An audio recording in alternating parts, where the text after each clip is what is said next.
Ladies and gentlemen, it's me, James Swinney, coming at you this Wednesday afternoon from the floor of the New York Stock Exchange, and the countdown officially begins. Later on this evening, an era comes to an end as we see David Letterman have his very last show, and because of that, honestly, I'm really not that much in a good mood, but I got to put that to the side, right? I've got a job to do.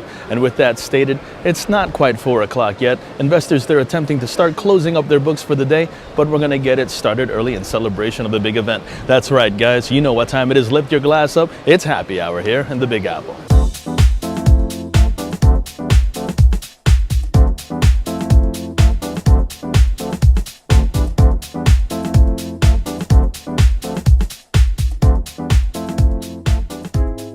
Now, U.S. stocks this afternoon here on the floor of the New York Stock Exchange continue to see sideways trade. This as investors hope to continue yesterday's record rally for the Dow Jones, as well as investors continuing to take in the recent Fed minutes. Now, the major averages attempting to hold on to slight gains after fluctuating around the flat line for most of the earlier part of the trading session. Dow Transports last down more than 1.5% as airline stocks continue to slide. Investors also looking ahead to this Friday's speech from Fed Chair Janet Yellen for possible new clues as to when the central bank may possibly raise interest rates. And keep this in mind, the Dow Jones Industrial Average closed at a record for the second day in a row yesterday, ending below an intraday high of 18,351.36 set earlier in the session.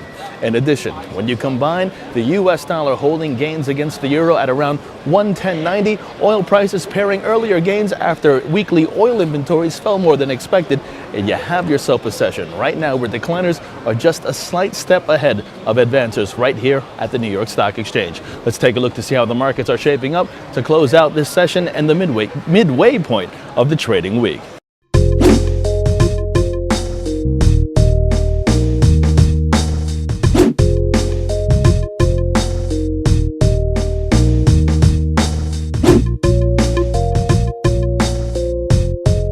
And of notable corporate news, authorities on Wednesday fining JP Morgan Chase, Citigroup, Barclays, RBS, and UBS a total of $5.5 billion for rigging rates. This according to the U.S.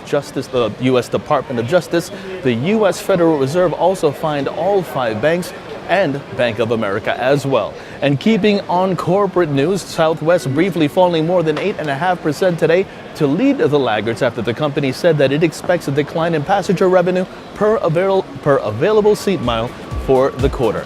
And with that stated, kick back, relax, grab yourself a drink. I'll talk about David Letterman another time when I'm more into it.